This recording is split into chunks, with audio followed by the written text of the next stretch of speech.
consolé. Il m'a consolé parce que lorsqu'on s'attache au Seigneur, lorsqu'on garde le Seigneur comme son Seigneur, il y a toujours une consolation. Amen. Je vous l'assure. Je vous dis des choses vécues, des choses connues, des choses palpables et des choses vraies. Toute personne qui s'attache réellement au Seigneur ne sera jamais dans la confusion. Amen. Quels que soient les temps, quelles que soient les circonstances, quelles que soient les réalités par lesquelles il passerait, son Dieu aura toujours les derniers mots. Les thèmes que je voudrais partager avec vous, je l'ai intitulé, j'espère qu'il a été écrit, l'élévation de Dieu, la montée divine.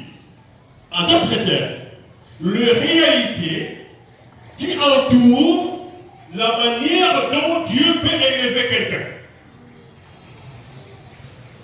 Les réalités, les problèmes, les étapes, les situations qui peuvent entourer les moyens par lesquels Dieu peut élever quelqu'un. Parce que je vous l'assure, notre Dieu élève ceux qu'il veut élever. Amen. Mais ce qui est vrai, il n'élève pas tout le monde de la même manière. Chacun de nous, Dieu l'élèvera comme Dieu l'a prévu. Ce qui est important, c'est de comprendre comment Dieu me conduit, où Dieu me conduit, qu'est-ce qu'il utilise pour me conduire là où il veut me conduire. Il est important de découvrir la façon de fonctionner de Dieu. La Bible dit, les premiers versets, voici comment. C'est très important. C'est un verset capital. Voici comment Dieu enleva Élie dans un tourbillon. Le verset est fondamental. C'est un verset clé de notre passage. Les combats de Dieu. Il est important de découvrir les combats de Dieu. C'est-à-dire la manière de fonctionnement de notre Dieu. Comment Dieu enlève Élie. En d'autres termes, comment Dieu fait monter Élie. Qu'est-ce que Dieu utilise pour faire monter Élie au ciel? Et vous comprenez pourquoi j'explique ça très bien.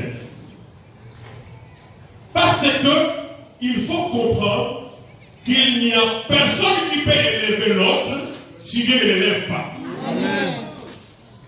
En d'autres termes, il n'y a que Dieu. Il n'y a que Dieu et Dieu seul qui peut élever quelqu'un.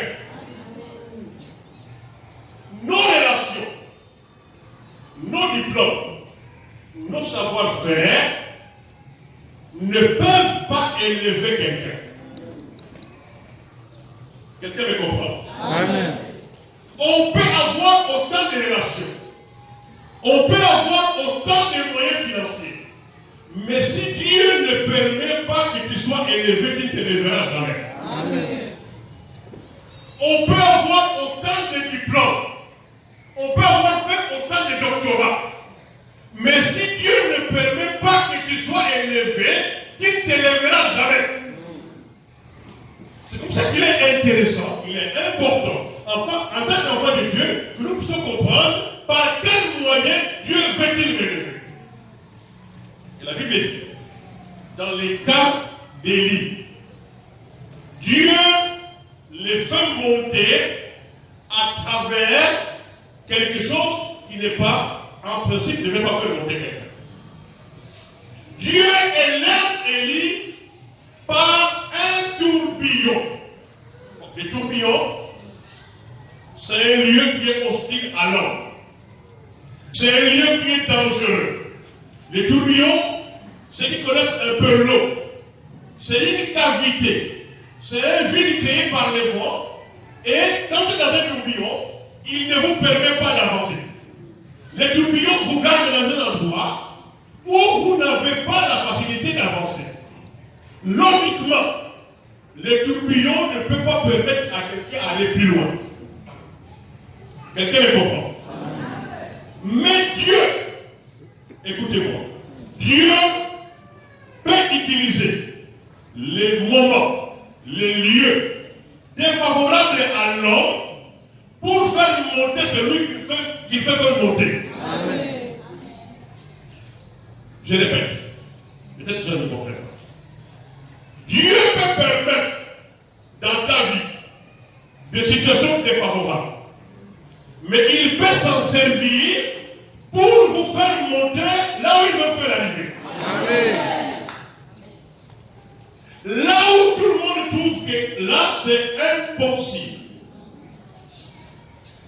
Là où il se trouve ce monsieur-là, je pense que pour lui c'est fini. Parce qu'il a tout essayé, il a tout touché, il a contacté tout le monde et il ne trouve qu'il est négatif. Il a vu tout le monde, il a écrit à tout le monde, je crois qu'il est arrivé à son dernier secours. Mais quand l'homme ne peut plus, Dieu peut encore. Je ne vous fais pas de slogan. Je vous dis des choses que je comprends. Je vous dis des choses que j'ai vécues. Je vous dis des choses que je réalise. Il y a des moments dans la vie où vous trouvez, Seigneur, là où je me trouve, je crois que pour moi c'est fini. Mais quand pour toi c'est fini, Dieu commence. Amen. Voilà pourquoi j'aime Dieu. Dieu est le début de nos fins. C'est le commencement de nos limites. Quand je ne peux plus, lui commence à fonctionner. Revenons au texte.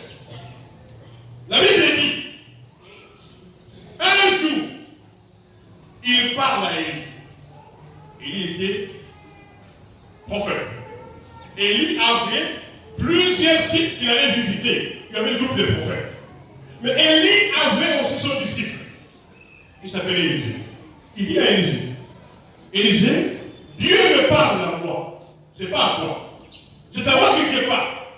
Il me demande de quitter Gilgal pour aller à Bethel. Certainement pour visiter le groupe des prophètes. Toi, Dieu ne t'a pas parlé. Donc reste ici. Élisée dit non. Même si c'est à toi qui viens parler. Moi, je ne t'abandonnerai jamais. Quel que soit ce que tu me diras, je ne te lâcherai pas. Là où tu seras, moi je serai. Il dit allons-y. Ils arrivent à Bethel. À Bethel, il y a un autre problème, un obstacle. Les fils des prophètes, c'est-à-dire les hommes de Dieu, il a trouvé à Bethel, qui devaient l'encourager, les découragent. Ils disent quoi? Tu sais que le monsieur que tu suis va être enlevé aujourd'hui. C'est pour lui dire, qui peut t'arrêter, qui perd ton temps à continuer à s'attacher à ce monsieur-là. Parce que son Dieu va l'enlever, tu vas rester tout seul. Il dit quoi? Tout ce que vous me racontez là, je le sais. Mais vous, j'ai une version qui dit, vous, taisez-vous. C'est-à-dire, tout ce que vous voulez me dire pour me décourager, ça se regarde que vous. Moi, tant que je n'ai pas encore vu ce que je cherche, je n'abandonnerai pas. Amen. Ils arrivent à Bethel. Le même message arrive.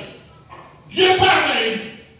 Élie, moi ton Dieu, je te demande de quitter ce lieu. Va à Jéricho. C'est là que je t'envoie. Élie tourne vers Élisée. Maintenant, mon Dieu m'envoie, ce n'est pas toi. Reste ici. Moi, je vais à Jéricho. Élisée dit, est-ce que tu comprends ou tu ne comprends pas? Ta demande ne passera pas. Tant que je n'ai pas encore vu ce que je dois prendre chez toi, je ne te laisserai pas. mission jusqu'à la fin. Il a osé. Ils arrivent à Jéricho. La même réaction des fils des prophètes. Messieurs, est-ce que tu comprends que ton maître que tu suis va être enlevé aujourd'hui? C'est pour lui dire, tu perds ton temps pour rien. Mais Élisée a compris qu'il n'a jamais perdu du temps en suivant cet homme. Amen. Ils lui disent, cet homme que vous te suivez sera enlevé aujourd'hui. Il dit, je le sais, mais vous, taisez-vous. En d'autres termes, mon problème n'est pas votre problème. Mon problème ne me concerne que moi et lui. Vous, taisez-vous. Il y a des gens à qui il faut parler avec sévérité. Toutes ces personnes qui ont le nom de découragement, qui ont reçu la grâce diabolique du découragement, qui vous empêchent d'avancer. Dites-leur, tout ce que vous me racontez, taisez-vous. Si je mourrais moi-même. Si je vivrais moi-même. Ça ne vous regarde pas. Mon problème ne me regarde que moi avec Dieu. Ça ne vous regarde ni le matin ni le soir. Tant que Dieu ne m'a pas connu de pas le suivre, je le suivrai, quelles que soient les circonstances. Élisée a compris. Pourquoi il s'est attaché? Parce qu'il avait compris ce qu'il attendait de cet homme-là. Je vous dis, quand vous savez ce que vous cherchez avec Dieu, vous n'abandonnerez jamais quelque chose que les autres disent. Vous savez pourquoi ils abandonnent? Parce qu'ils ne comprennent ni ce qu'ils cherchent, ni celui qui va donner ce qu'ils cherchent. Parce qu'ils ne comprennent pas. Quand vous réalisez que celui qui donne est encore à l'œuvre, quelles que soient les circonstances, je n'abandonnerai jamais. Tant qu'il n'a pas encore dit les derniers mots. Aucune personne, je dis bien aucune personne, ne peut se lever pour m'empêcher de le suivre.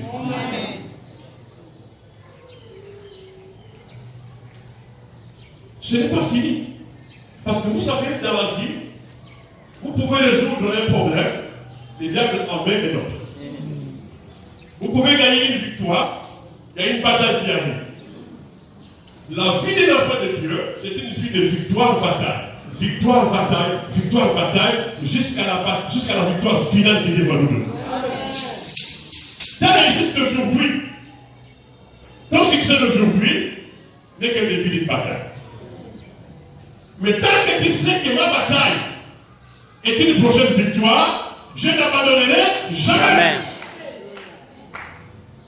Donc, Élisée a compris que dans cet homme-là, il y a quelque chose qui m'appartient. Dans cet homme-là, il y a quelque chose que je dois prendre. Tant que je n'ai pas encore pris ça, je ne peux pas relâcher d'une seule seconde. Jusqu'à Jourdain.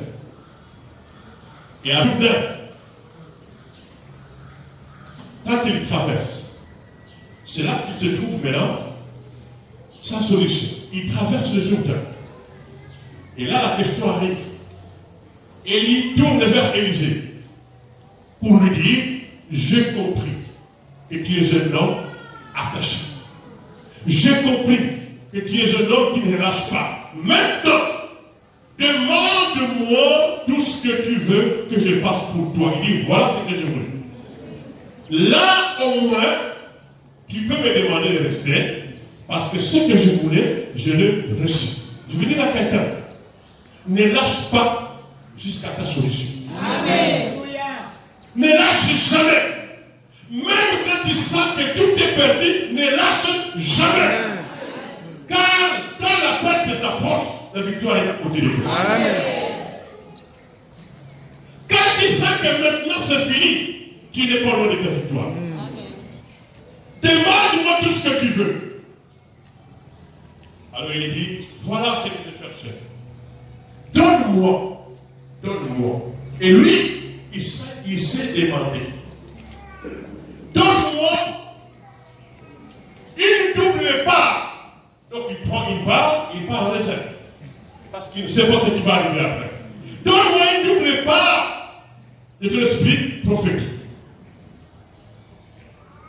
Il lui dit, si tu me vois, Quand Dieu va en effet, tu auras ce que tu demandes. Mais si tu ne le vois pas, sachez que tu n'auras rien. Une autre preuve, il fallait persévérer, il fallait regarder, il fallait surveiller à quel moment Dieu va élever cet homme pour avoir ce qu'on veut. Et ce jour-là, la Bible dit, pendant qu'il marchait, je ne sais pas ça, pendant qu'il marchait et qu'il s'entretenait, ils étaient ensemble tous deux. Tout à coup, il y a un char qui passe, qui enlève lui. Ça veut dire quoi notre terme? Vous pouvez marcher ensemble avec quelqu'un. Vous pouvez partager la même expérience avec une personne. Mais sachez que Dieu ne vous enlèvera pas le même jour. Pourquoi je l'ai dit? Pour enlever la jalousie dans les cœurs de certaines personnes qui disent parfois, mais celui-là, on a grandi ensemble, celui-là, on a vécu ensemble, celui-là, on a mangé ensemble, ou peut-être même que j'étais plus intelligent que lui, mais comment se fait-il que lui a ce qu'il a et moi je n'ai pas? Je vais vous dire, Dieu n'est pas obligé de vous élever le même jour parce que vous êtes des jumeaux. Vous pouvez avoir étudié à la même école avec quelqu'un. Avoir commencé le commerce le même jour avec une personne. Mais quand Dieu veut élever quelqu'un, il choisira qui il veut élever. Amen. Où il veut élever, comment il veut élever. Amen. Pour que vous ne soyez pas jaloux de regarder les autres sous les mauvais yeux. Mais je vais vous donner un conseil. Si Élisée s'est attaché à Élie, c'est parce qu'il avait compris que dans Élie, il y avait quelque chose dont il pouvait se servir pour lui, pour son futur. Dans la vie, il faut apprendre. Je souligne. Il faut apprendre à s'attacher à la personne que Dieu élève dans les domaines où tu travailles aussi.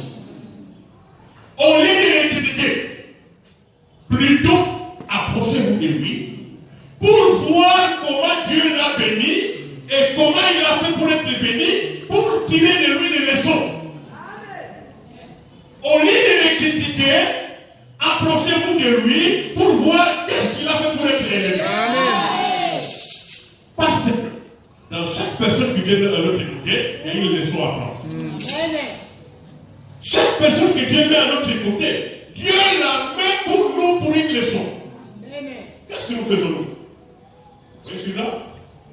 Son argent, je crois qu'il a touché au fétiche. Je crois que son argent là est flou. Je crois que ce qu'il fait là, c'est pas clair. Au lieu de parler de ça, il est mieux de vous approcher de la personne pour voir qu'est-ce que Dieu a fait au travail de lui. Peut-être qu'avec ça, ça pourra aussi vous élever aussi. Comme Élie. Élisée a compris que dans ce monsieur-là, il y a quelque chose qui m'appartient. Donc je ne le lâche pas. Je m'attache à lui. Et la preuve, quand Élie est parti, Élie s'est trouvé seul. Face au jour grec, qu'est-ce qu'il dit? Comment il dit? Il prend le même manteau dont Élie s'est servi pour séparer l'eau. Il s'en sert lui aussi parce qu'il a vu comment Dieu a fonctionné avec lui. Et comment il prie? Où est le Dieu? Le Dieu d'Élie. Vous entendez comment il prie? En d'autres termes, Seigneur, fais pour moi comme tu as fait pour l'homme auquel je suis attaché. Amen. Et c'est très important dans la vie de savoir qui est la personne que Dieu a élevée dans le même domaine que moi. Et comment il a fait pour que Dieu l'élève. Et s'attacher à la personne. Il est important de ne pas se mettre à critiquer, à rejeter, plutôt de s'attacher et recevoir de la personne quelque chose chose qui peut te servir toi. Amen. Amen. Vous savez, je veux vous dire une chose. Dieu pouvait élever Élie à Gilgal. Mais il choisit de l'amener à Bethel. Gilgal, c'était le lieu où Israël s'est arrêté après la traversée. C'est là qu'ils ont sorti. Mais Dieu ne choisit pas de l'élever à Gilgal. Il pensait que cela élevé à Bethel. Bethel, c'est le lieu de la présence de Dieu. Ça devait être là qu'il devait l'élever. Dieu ne l'élève pas là. Dieu a fait partie de Bethel vers Jéricho. Jéricho, ce n'est pas un lieu favorable. C'est un lieu barricadé. Ça peut dire quoi? L'élévation de Dieu se trouve là où Dieu a prévu de vous élever. En d'autres termes, nous devons apprendre à écouter Dieu. Nous devons apprendre à comprendre les étapes par lesquelles Dieu me fait passer et où est-ce que Dieu m'amène. Plusieurs personnes sont bloquées dans un endroit parce qu'ils n'ont pas entendu où est-ce que Dieu les attend. Vous savez, vous pouvez rester dans un endroit pendant de nombreuses années. Et peut-être que Dieu ne vous attend pas là.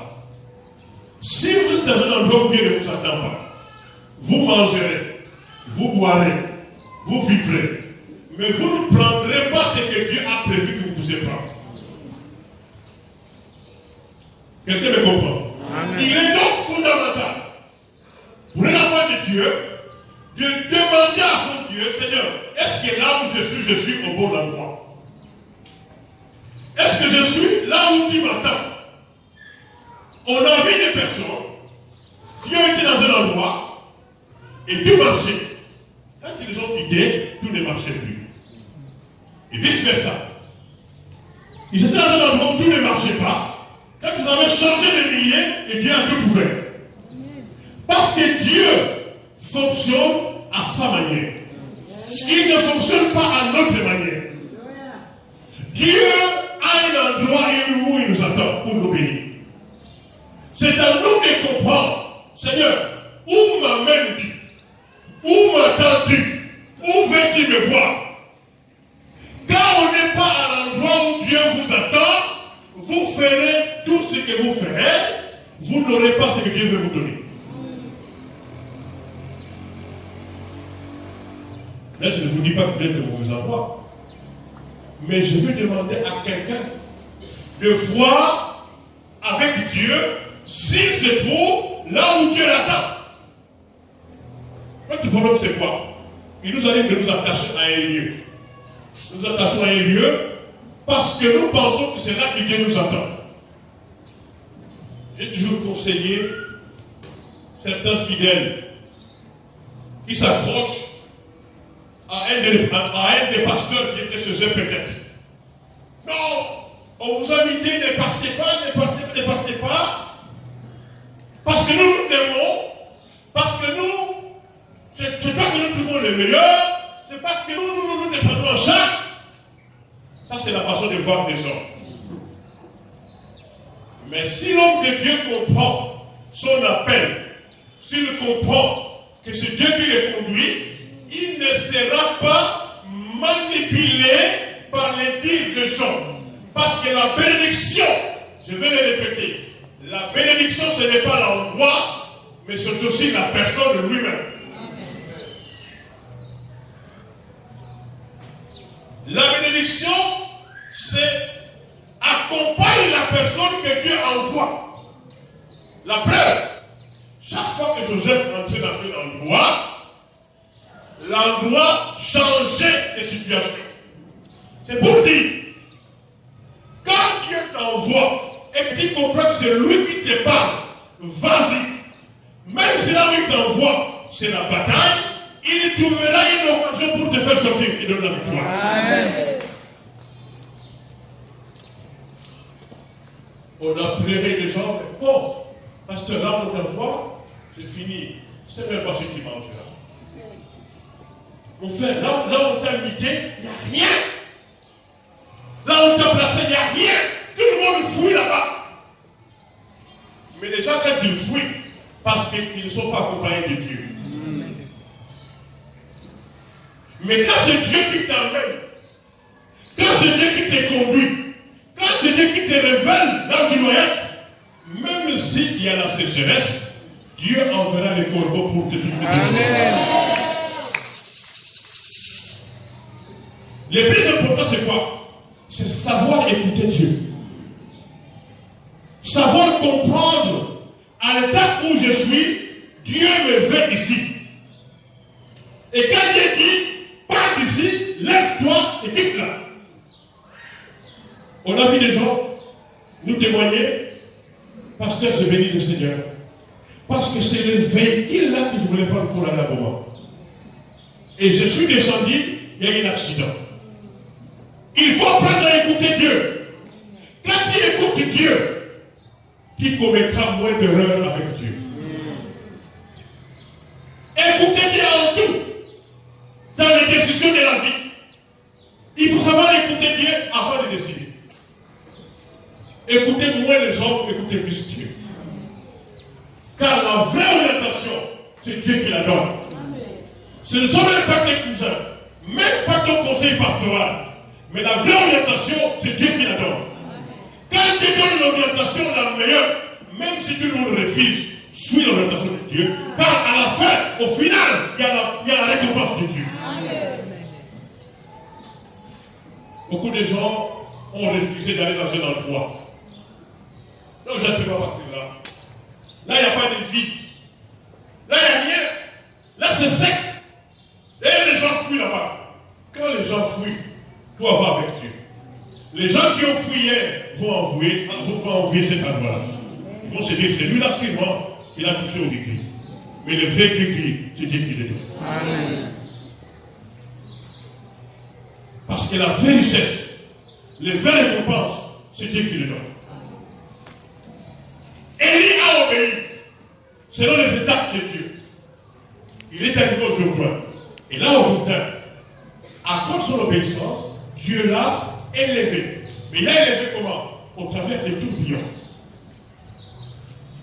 Quand tout le monde ne peut plus avec Dieu, tout est possible. Amen. Je voulais fortifier quelqu'un.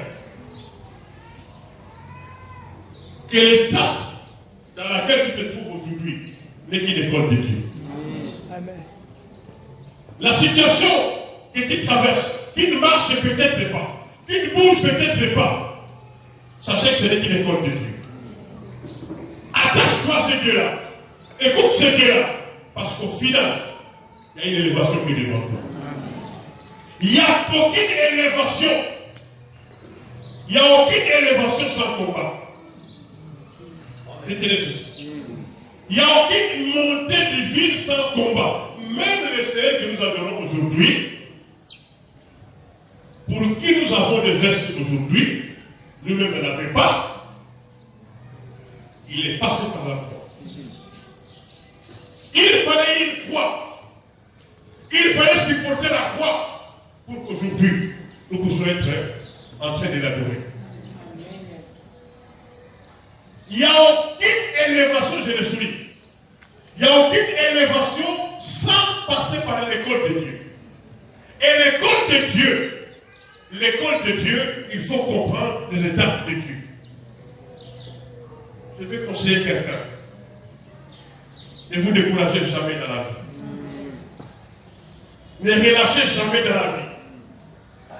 Et surtout, faites attention, faisons attention à ce qui nous entoure, qui est capable de nous fatiguer dans notre combat, dans notre marche. Parce que vous savez, quand les choses sont devenues difficiles dans votre vie, il y a des conseillers qui arrivent. Quand les choses ne marchent pas dans votre vie, il y a tout le monde qui arrive pour vous décourager ou pour vous encourager. La première fois pour vous décourager. Mes frères, vous pensez que ça marchera? Vous pensez que ça ira loin? Nous, on a tout essayé. On a tout essayé, Mais ça n'a pas marché. Dites-lui, ce que tu as essayé, c'était toi. Maintenant, c'est moi qui dois essayer avec mon Dieu. Amen.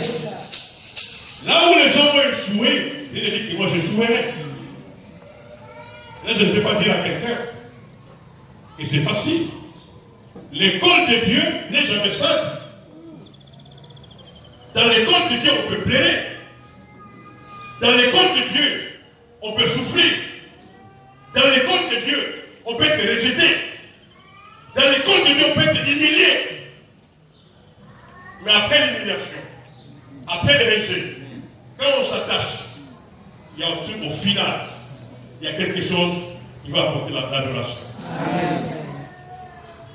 Dans la vie, si vous n'avez jamais été humilié, vous ne comprenez pas ce que je vous dis. Si vous n'avez jamais été rejeté, vous ne comprenez pas ce que je vous dis. Mais j'ai pris le Seigneur qu'il vous ouvre les yeux pour comprendre que la vie chrétienne, la marche avec